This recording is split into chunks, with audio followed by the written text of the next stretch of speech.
बिस्मिल्लाहिर्रहमानिर्रहीम। Hello guys, अस्सलाम वालेकुम। हेल्थ अवेयरनेस सीरीज़ के साथ मैं सर मोहम्मद कामरान बेग और आप देख रहे हैं मेरा channel health tips for you. अक्सर लोगों को मालूम नहीं होता अपनी सेहत से मुतालिक, जबकि होना चाहिए मालूमात। सेहत की मालूमात बहुत ज़रूरी होती है, जो कि लोग अक्सर तौर पे अवॉइड करते हैं, जानने की कोशिश नहीं करते कि मेरे साथ जो प्रॉब्लम्स हो रही हैं कुछ थोड़ा बहुत ख़ुद भी मैं अवेयर हो जाऊँ, उनके बारे में जानना चाहूँ और जानना चाहिए। देन फिर डॉक्टर के पास, अगर कोई होम रेमेडी से इलाज नहीं बनता, घरेलू टोटकों से, तो फिर डॉक्टर के पास जाया जाए। कुछ चीज़ें ऐसी होती हैं जिनका इलाज इंसान खुद भी कर सकता है अगर चाहे तो आज मैं बताना चाहूँगा, आज जो मेरा टॉपिक है सेहत से मुतालिक, वो है कब्ज़, कॉन्स्टिपेशन। क्यों होता है कॉन्स्टिपेशन, क्या है कब्ज़, इसकी क्या क्या अलामात होती हैं और हम इसको घर में ही कैसे बेहतर कर सकते हैं कि कॉन्स्टिपेशन से निजात हासिल कर लें घरेलू तरीके से। तो सबसे पहले तो मैं ये बताना चाहूँगा कि कॉन्स्टिपेशन क्या है। इसके लिए हमें चाहिए कि हम एनाटॉमी को समझें कि डाइजेशन की एनाटॉमी क्या है। तो असल चीज़ ये है कि डाइजेशन में जो हमारे बॉडी के पार्ट हिस्सा लेते हैं, हम कोई भी खुराक अपने माउथ से लेते हैं और माउथ से लेके वो खुराक एसोफेगस के रास्ते स्टमक तक जाती है। स्टमक में तोड़ फोड़ का प्रोसेस होता है और तोड़ फोड़ के प्रोसेस से गुजरने के बाद वो खुराक जो डाइजेस्ट हो चुकी है, स्टमक से ये खुराक आगे जाती है स्मॉल इंटेस्टाइन में। स्मॉल इंटेस्टाइन में एब्जॉर्प्शन का प्रोसेस होता है। हमारी बॉडी को जितनी मकदार में ज़रूरत होती है कार्बोहाइड्रेट, स्टार्च, ग्लूकोज, सुक्रोज, इन सब चीज़ों की, तो वो एब्जॉर्ब हो जाती है, एब्जॉर्प्शन हो जाती है स्मॉल इंटेस्टाइन में से। देन वो खुराक फिर जाती है लार्ज इंटेस्टाइन में। लार्ज इंटेस्टाइन के 3 पार्ट होते हैं। जब ये खुराक लार्ज इंटेस्टाइन में जाती है तो मज़ीद इसमें वाटर की एब्जॉर्प्शन होती है, यानी अब जो वेस्ट प्रोडक्ट है इस लार्ज इंटेस्टाइन में, जो स्मॉल इंटेस्टाइन से होके आई है, एब्जॉर्प्शन के बाद जो नीड थी एनर्जी की, जितनी एनर्जी स्मॉल इंटेस्टाइन में बॉडी को चाहिए थी, अपने रिक्वायर्ड बॉडी के हिसाब से स्मॉल इंटेस्टाइन से एब्जॉर्प्शन हो गई है खुराक से। यानी वो खुराक है जो वेस्ट है, फालतू खुराक है जो अब किसी काम के नहीं है, वो आगे चली जाती है लार्ज इंटेस्टाइन में। लार्ज इंटेस्टाइन में मज़ीद इसमें वाटर का एब्जॉर्प्शन होता है, यानी जो खुराक वेस्ट है वो सेमी सॉलिड की शक्ल में आगे बढ़ती जाती है। वाटर का मज़ीद एब्जॉर्प्शन होता रहता है, ज़रूरत के मुताबिक जितनी ज़रूरत होती है उतनी वाटर एब्जॉर्ब हो जाती है और नरम सा स्टूल आगे पास होता है। ये सिग्मॉइड कॉलन से होती हुई लार्ज इंटेस्टाइन का जो आखिरी पार्ट है रेक्टम, वहाँ जाके ये जो भी वेस्ट है यानी फुजला की सूरत में, स्टूल की सूरत में वहाँ जाके जमा हो जाता है। जैसे ही वहाँ जाके जमा होता है तो अल्लाह पाक का एक नेचुरल सिस्टम है जो एक्टिव हो जाता है, जो हमारे ब्रेन को मैसेज देता है और हमारे ब्रेन में फ़ौरन मैसेज आते ही कि फुजला खारिज के लिए तैयार है, तो इंसान कोशिश करता है कि कहीं वॉशरूम जाके इसको पास आउट कर दे। वॉशरूम में बैठ के पेट से जोर लगाते हैं, एब्डोमेन हमारा यानी ऊपर की तरफ से जोर पड़ता है डायफ्राम से और एब्डोमेन कॉन्ट्रैक्ट करता है, जिसके नतीजे में रेक्टम के पास जो स्फिंक्टर लगे हुए हैं एनस के मुकाम पे, वो खुल जाते हैं और हमारा स्टूल पास हो जाता है। ये तो सारी एनाटॉमी थी डाइजेशन से मुताल्लिक। अब हम ये जानेंगे कि कॉन्स्टिपेशन क्या होती है। तो नॉर्मली इंसान दिन में 1 दफ़ा पोटी के लिए वॉशरूम जाता है, और अगर किसी को दिन में 1 दफ़ा पोटी आती है तो ये नॉर्मल है। अगर दिन में 2 दफ़ा भी पोटी आ जाती है तो ये नॉर्मल है। लेकिन प्रॉब्लम कब शुरू होता है, कब्ज़ किसे कहते हैं, कि एक तो पोटी का 2 से 3 दिन तक ना आना, यानी हफ्ते में 2 दफ़ा पोटी आना और हार्ड पोटी आना, सख्ती के साथ आना, तकलीफ के साथ आना, मीन्स कब्ज़ की निशानी है। इट मीन्स आपको कॉन्स्टिपेशन हो गई है। एक ये कॉन्स्टिपेशन है, और इसके अलावा कॉन्स्टिपेशन कई तरह से होती है, यानी कॉन्स्टिपेशन की कई वजूहात हैं। अब जानते हैं, ये तो हम समझ गए कि कॉन्स्टिपेशन हफ्ते में 2 दफ़ा वॉशरूम पोटी की हाजत हो और इंसान टॉयलेट जाए हफ्ते में 2 दफ़ा। इससे अगर डेली जा रहा है तो नॉर्मल है, अगर डेली नहीं जा रहा, हफ्ते में 2 दफ़ा जाना पड़ रहा है पोटी के लिए वॉशरूम टॉयलेट, तो इट मीन्स के कब्ज़ की शिकायत हो गई है। अब ये जानते हैं کہ قبض کن کن وجوہات کی بنا پہ ہوتا ہے، کیا کیا وجوہات ہیں جن سے قبض ہو سکتا ہے. تو قبض کی مینلی وجہ جو ہے وہ ہے ہمارا واٹر انٹیک، پانی کا کم لینا. ہم پانی کم لیتے ہیں جس کی وجہ سے قبض کی شکایت ہو سکتی ہے. روزانہ کم از کم 8 گلاس پانی لے لینا چاہیے. اس کے علاوہ دوسرا پوائنٹ ہے خوراک ٹائم پہ نہ لینا، یعنی دن میں 3 دفعہ یا 2 دفعہ جیسے نارمل جتنی ضرورت ہو خوراک کی. نارملی انسان جو بھی جس کا روٹین ہے، ہر انسان کا الگ روٹین ہے، بوڑھے انسان کا، ایجڈ کا، جوان کا، بچے کا، ہر کسی کا ایک روٹین ہے نارمل. وہ روٹین ڈسٹرب نہیں ہونا چاہیے. اگر روٹین سے ہٹ گئے، اگر دن میں 2 دفعہ کھانا لیتے ہیں اور اس سے ہم چینج کر کے دن میں 1 دفعہ بھی آ جائیں، یا بھر کے خوب زیادہ کھا لیا 1 دفعہ میں اور سارا دن بھوکا رہے، تو یہ بھی قبض کا باعث بنتا ہے. پانی کا کم لینا ہو گیا، فوڈ ٹائم پہ نہ لینا، اس کے علاوہ یعنی خوراک کے ٹائمنگ ڈسٹرب ہو جانا. اس کے علاوہ خوراک کے اندر فائبر کا استعمال نہ کرنا. کچھ لوگ ہوتے ہیں جو فائن آٹا استعمال کرتے ہیں. خوراک میں ہمیشہ فائبر کا استعمال کرنا چاہیے. فائبر کی سب سے بڑا سورس تو آٹے میں ہی ہے. اگر ہم چکی کا آٹا استعمال کریں تو اس میں بھوسی ملی ہوتی ہے جو کہ اٹ سیلف ایک فائبر ہے. اس کے علاوہ فائبر کے سورس ہیں پھل فروٹ، سیلڈ، سبزیاں. اگر کچی سبزی کھا سکتے ہیں تو ٹھیک ہے سیلڈ کی صورت میں. اگر نہیں کھا سکتے تو سبزیوں کو پکا کے استعمال کیا جائے. یعنی اگر دیکھا جائے تو ریڈ میٹ جو ہے وہ ہفتے میں 1 دفعہ 2 دفعہ کھا لیا جائے. زیادہ تر سبزیاں اور دالیں استعمال کی جائیں. تو اس اٹ مینس کہ جسم کو فائبر پورا ہو جاتا ہے. فائبر کرتا کیا ہے گائز؟ فائبر اٹ سیلف کوئی انرجی کا سورس نہیں ہے، وہ باڈی کو انرجی نہیں دے رہا ہوتا، لیکن وہ کم از کم اسٹول کو سافٹ کر دیتا ہے، قبض سے بچاتا ہے. تو 3 چیزیں میں نے بتائیں. پہلی چیز واٹر کا کم لینا، واٹر کو ہمیں زیادہ لینا چاہیے. اگر ہم واٹر زیادہ لیتے ہیں تو ہم خود کو قبض ہونے سے بچا رہے ہیں. اگر ہم فوڈ یعنی خوراک کی ٹائمنگ سے اپنا خوراک لیتے ہیں، ڈیلی کی جو نارمل ٹائمنگ ہے، ہر انسان کی ٹائمنگ الگ الگ ہوتی ہے، تو اپنے ٹائمنگ سے جتنی ضرورت ہے خوراک کی آپ روزانہ نارملی اگر لیتے ہیں تو آپ قبض سے اپنے آپ کو بچا رہے ہیں. تیسرا، فائبر کا استعمال اپنی خوراک کے اندر. اس کے علاوہ دالوں کا استعمال، سبزیوں کا پکا کے کھائیں یا کچی سیلڈ کی صورت میں کھا لیں. اور اس کے علاوہ فائبر کا ایک اور سورس بڑا جو ہے وہ ہے گائز اسپاغول کا چھلکا.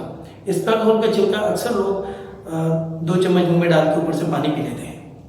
یہ نہایت غلط ہے. یہ قبض سے بچا نہیں رہا، یہ قبض کا باعث بنتا ہے، کیونکہ اندر جا کے وہ چپک جاتا ہے آنتوں میں، انتڑیوں میں، جس کی وجہ سے قبض کا باعث بنے گا. تو اگر اس کو تھوڑی دیر اسپاغول کے چھلکے کو بھگو لیں 15 منٹ 10 منٹ، اور اس کے بعد پھر دین اس میں آپ اگر نارملی جتنی آپ کو حسب توفیق چینی ملا کے، شوگر ملا کے کھا لیں تو ٹھیک ہے، بہتر ہے. کچھ میڈیسن بھی ہیں جن کی وجہ سے قبض کی شکایت رہتی ہے، یعنی ان کے لیے آپ کے پاس کوئی توڑ نہیں ہے، آپ کچھ نہیں کر سکتے. بلڈ پریشر کی میڈیسن ہے اور انگزائٹی ڈپریشن کی میڈیسن ہے، ان سے بھی قبض ہو جاتا ہے اکثر.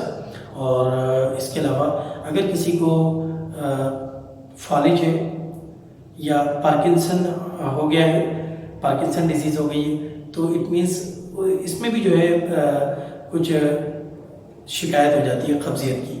تو یہ بھی یعنی ان علامات میں اگر ایسا کچھ ہونے لگے تو آپ اپنے ڈاکٹر کو ضرور بتائیں کہ جب سے میں نے میڈیسن لینا شروع کی ہے مجھے قبض ہو گیا ہے. یا کسی کو شوگر کی شکایت ہے تو شوگر کے مریض کو بھی یعنی ڈائبٹک پیشنٹ کو بھی قبض کی کمپلینٹ ہو سکتی ہے. اس کے علاوہ حاملہ خواتین ہیں، ان میں بھی قبض کی شکایت رہتی ہے. اچھا، اس کے علاوہ اگر ہم وقت پہ پوٹی نہ کریں، پوٹی کی ہمیں حاجت ہو رہی ہے، ہمارے برین کو میسیج جا رہا ہے، اللہ پاک نے انسان کو اتنے پاور عطا کیا ہے کہ وہ اپنی پوٹی کی حاجت کو پوسٹ پون کر سکتا ہے کہ ابھی میں پوٹی نہیں کرنا چاہ رہا، بعد میں کر لوں گا. تو یہ نہایت غلط طریقہ ہے.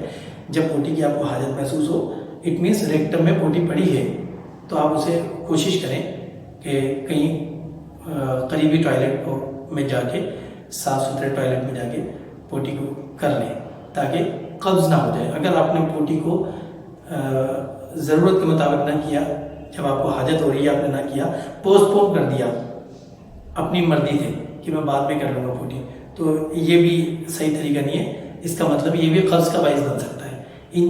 अगर आप पोटी टाइम से करते हैं तो आप अपने आप को कब्ज़ से बचा रहे हैं।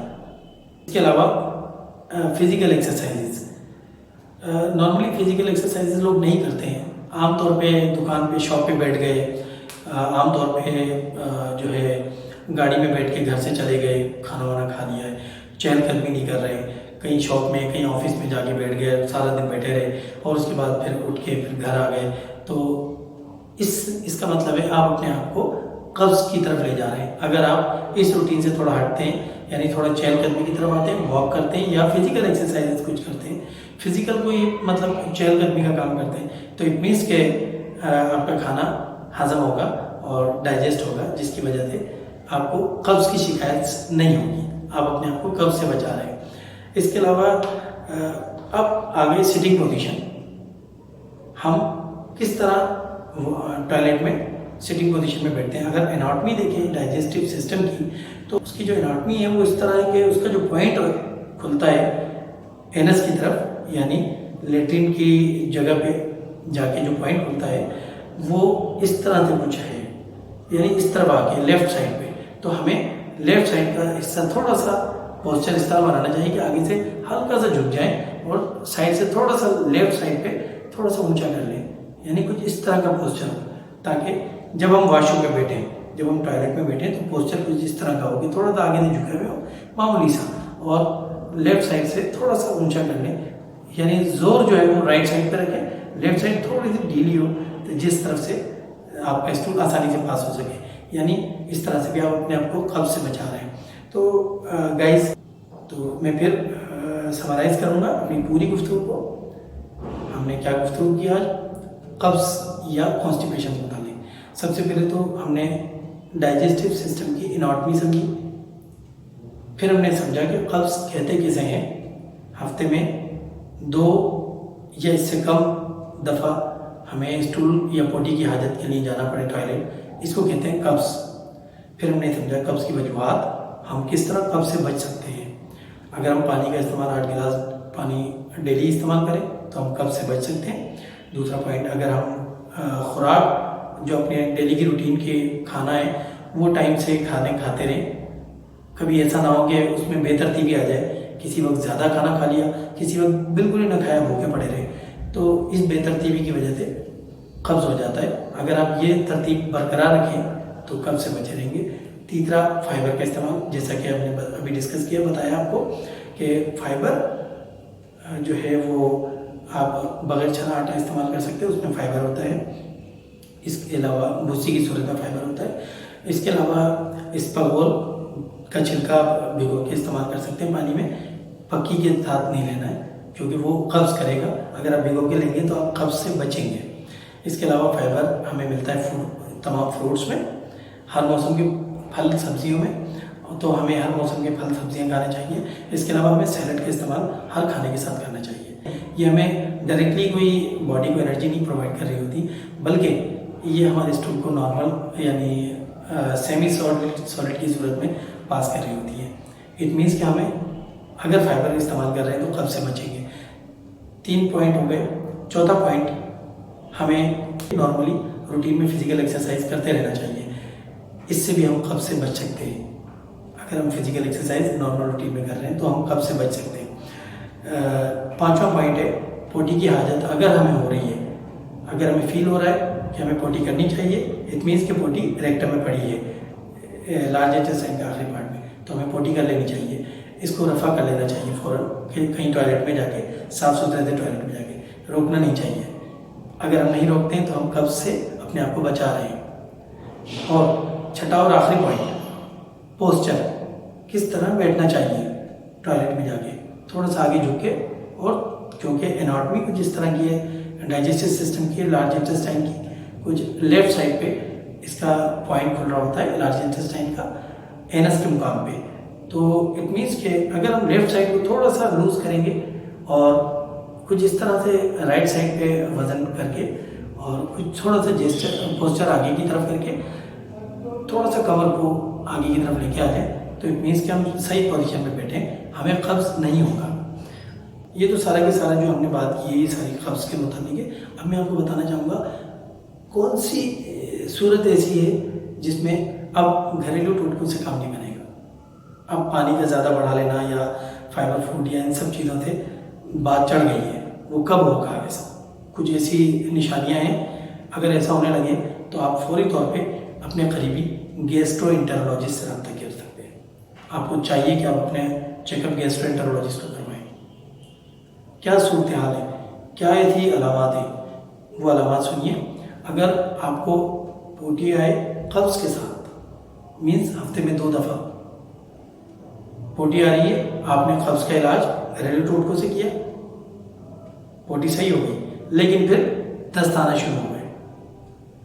اگر دست بند ہوئے تو پھر پوٹی دوبارہ سے قبض شروع ہو گیا. تو اگر اس طرح الٹرنیٹ پوزیشن رہے، قبض رہے اور پھر دست آنا شروع ہو، پھر قبض رہے پھر دست آنا شروع ہو، تو اٹ مینس کہ یہ سیریس کنڈیشن ہے. آپ کو ڈاکٹر سے رجوع کرنا چاہیے، گیسٹرو انٹرولوجسٹ سے رجوع کرنا چاہیے. اس کے علاوہ اگر آپ کے پوٹی میں خون آنا شروع ہو، پوٹی کے ساتھ خون آنا مثال ہے، محسوس ہو رہا ہو کہ خون آ رہا ہے، بلیڈنگ ہو رہی ہے پوٹی میں، تو آپ کو ڈاکٹر کو فوراً دکھانا چاہیے، اپنے قریبی گیسٹرو انٹرولوجسٹ کو فوراً دکھانا چاہیے. اگر آپ کو، میں پھر کہوں گا، اگر آپ کو آلٹرنیٹ قبض اور پھر موشن، پھر قبض، پھر لوز موشن، دست کی شکایت ہو رہی ہے، بار بار الٹرنیٹ ایسا ہو رہا ہے، تو آپ اس صورت میں اپنے قریبی گیسٹرو انٹرولوجسٹ کو چیک اپ کروائیں اپنا. یا پوٹی میں خون آ رہا ہو، یا کبھی کبھار رگیں سوکھ جاتی ہیں جن کی وجہ سے موقع بن جاتے ہیں اور قبض کی شکایت ہو جاتی ہے. ایسی صورت میں بھی آپ کو ڈاکٹر سے رجوع کرنا چاہیے. کبھی کبھار ریکٹم ایسا فیل ہوتا ہے کہ ریکٹم جو ہے وہ زور لگانے کی وجہ سے، زیادہ زور کی وجہ سے ریکٹم باہر آ گیا، ہلکا سا محسوس ہوتا ہے کہ کچھ ٹکڑا گوشت کا ہمارے قبض میں نکل آیا، لیٹرین کے اسٹول کے ساتھ نکل آیا ہے، یا کچھ عجیب سا پس جیسا آ رہا ہے اسٹول میں، تو اٹ مینس کہ سیریس کنڈیشن ہے. آپ کو اپنے قریبی گیسٹرو انٹرولوجسٹ سے اپنا چیک اپ کروانا چاہیے. یہ تو تھا سارا کچھ قبض سے متعلق ہیلتھ اویئرنیس. تو گائز بہت بہت شکریہ میرا چینل دیکھنے کے لیے. نیکسٹ ٹائم تک کی ویڈیو کے لیے، نیکسٹ ویڈیو تک کے لیے اجازت دیجیے. اللہ حافظ، السلام علیکم.